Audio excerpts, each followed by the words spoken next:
All right, current issues in production 3D printing. As the industry continues to adopt additive manufacturing, the need for open material platforms have been more prevalent than ever, which allows users to access more materials, reduce their cost of goods, and gain more control over the processing. Closed AM systems have restricted the industry from growing and has artificially inflated the price of materials, overall reducing the opportunity for 3D printing to truly be considered a production process. A long-time barrier in the industry has been the lack of material options and have been forced to use a like solution. Having the ability to match the material per the application is critical, or offering the capabilities to process unique sustainable materials may re-innovate new opportunities. With the desire for open material platforms, there are challenges when using FGF for production. With all new technology introductions, there's naturally a skills gap, especially since FGF technology is more closely related to injection molding than filament 3D printing. With limited guidance from material companies on how to process thermoplastics and little to no information to reference from on the internet, based on operators' experience, there's a lengthy setup process for new applications and new materials, which then produces a low operation efficiency and low machine utilization. The underlying issues is that FGF, or pellet fed additive manufacturing, is a dynamic material extrusion process with an insane number of variables to control compared to the available closed AM systems and the open FFF systems. From the quality control of the pellets, which is the shape, the size, the texture, the drying of the material and the removing of all potential moisture, to the temperature profile of the extrusion system and its multiple heat zones, to the deposition and flow rate, to the environmental control, to the bead geometry, and last but not least, the material temperature control after it's been extruded. Each of these variables could alter the results and prevent a successful part, and over time can reduce the operator's confidence in the ability to control process for production purposes.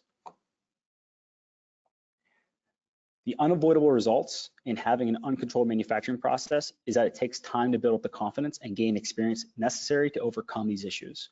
It can be a large investment in the equipment, all the services and expenses tied with the installation of a new system, and when the operation efficiency is low based on potential endless loop of iterations when identifying these parameter sets, the return on investment is unacceptable. As part of the service capabilities, JuggerBot 3D supports early adopters by offering print production, along with material testing and assessment. Recently, a customer approached us to help with a short production run of 6 vehicle cabins for people movers. Complete build size, approximately 6 feet wide, 10 foot long, 4 foot tall. Like normal, under a tight deadline, customers looking to outsource production.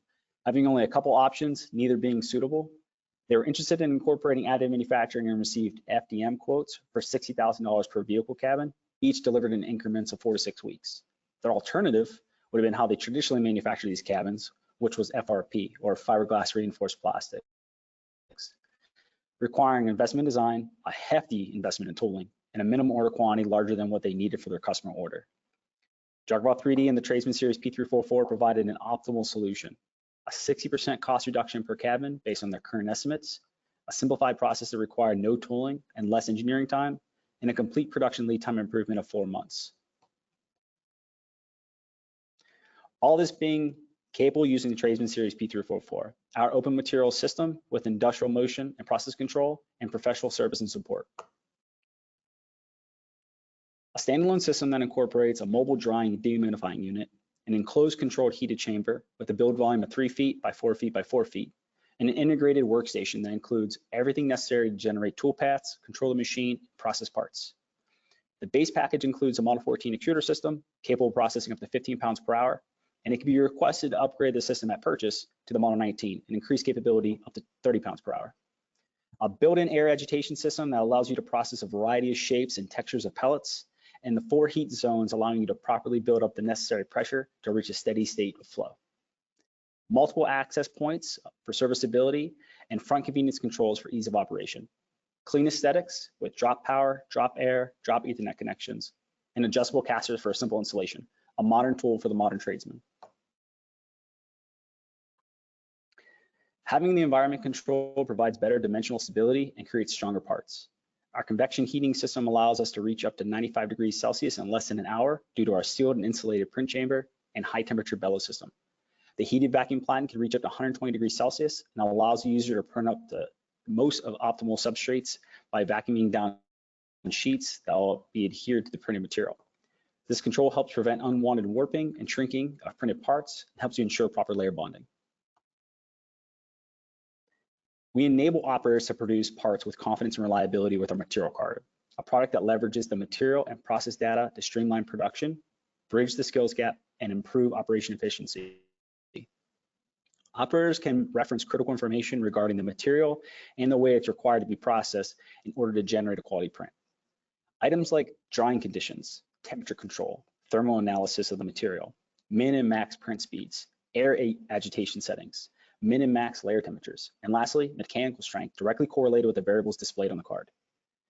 The material database allows operators to index these stored material cards and log new calibration data for future use. Using reference data previously identified in the material testing and assessment reports, the bead characterization system simplifies the parameterization process for materials per the desired bead geometry. This permits the operator to run the system in bead area mode, which for us, it's our dynamic data-driven printing process that's controlled off a modeled data set, again, identified through our BCS. Each material card includes the MSDS and TDS for material collected from the material supplier, along with the MT&A report for reference. These tools opens up a new era of production for FGF printing. So going back to that short production run of vehicle cabins, the material card had a significant impact and allowed us to directly compete with FRP and exceed the customer's expectations. Here are some areas that we immediately observed as an improvement. To give more context, each vehicle cabin was sectioned into 42 parts in order to fit within the build volume, strategically divided into 10 unique production builds. 6 vehicles equated to 60 production builds, and performed efficiently could be executed in 60 days, which we demonstrated. So just to kind of work our way down with the no material card or traditionally manufactured, the machine setup time. Typically, this process is pretty standard. There's time associated with loading the dryer with the material and drying it before processing the first build to remove any moisture. Without any validation, operators would read the TDS to obtain a drying time range and drying temperature. Likely, operators are going to over dry the material to help guarantee it's dry. But when we're talking about production efficiency, every minute counts. While material is drying, operators will create a build, generate their toolpath based on their experience and general conditions. They'll preheat the machine what they believe is suitable to temperature and load their print profile. If not already done, the operator will install the designated nozzle diameter, calibrate the system, performing nozzle offset and bed mapping programs. They'll make their first attempt, they'll monitor it closely. First layer will be pretty critical and hard to judge. New operators won't have the ability to differentiate between the difference of too close or too far away from the platen or being able to understand if it's undershooting or overshooting. They'll wait for a couple layers to be completed, then reevaluate and likely cancel the build because they're unsure what variable to adjust to improve their results. Once canceled, they'll be forced to open the door, release the heat, remove the failed print, close the door, wait for the machine to reheat. They'll repeat the process of slicing, loading, and starting again. This cycle could occur multiple times before an operator is confident letting their part fully print. You can expect the first production build to take more than 8 hours to get things started. And to remind you, this is the first of 10 unique builds. With no material card, the operator involvement will be well above 50% of total print time, with the operator watching and making slight adjustments to temperature, gantry, and extrusion speeds. Each slight adjustment will require the operator to wait, observe the results, because if you change too much too quickly, it can result in a directly failed print. With multi-part builds, like in this case, the toolpath will drastically change on the completion of parts based on their print height. Operators may think they're out of the clear after watching a couple layers, but with geometry and changes of the toolpath, the process changes and the operator may need to be ready to remodify. With production builds over 8 hours, multiple operators may be required when not using the material card. With no validation of mechanical properties, especially with a modified process throughout the print, the confidence will be low for the operator and their parameters will be generating a strong, durable part. Throughout the initial setup, multiple iterations of start, cancel, and restart, potential failures mid-print, or failure due to the part breaking when removing the part, you can expect to waste up to 20% of material of the total build. And lastly, with no direction of what can or can't be done, optimizing those builds to maximize the build plate and still controlling the process to generate strong quality prints can be a shot in the dark. So what does it look like when you use a material card? The machine setup is streamlined to just loading and drying the material, generating the toolpath, and loading the print profile. Selecting the material card from the material database with all the pre-built parameters, just preheat the machine and print. The bead characterization system previously collected the vital data for the required bead geometry, which is the bead width and layer height. The operator involvement is significantly lowered when using bead area mode, enabling the machine to dynamically alter print parameters based on the tool path. For good measures, the operator will start the print, observe the first 3 to 4 layers, and then return back a couple times over the course of the day. If planned correctly, multiple builds can be started in one shift. Once completed, one completed before the shift and one started right before you go print overnight.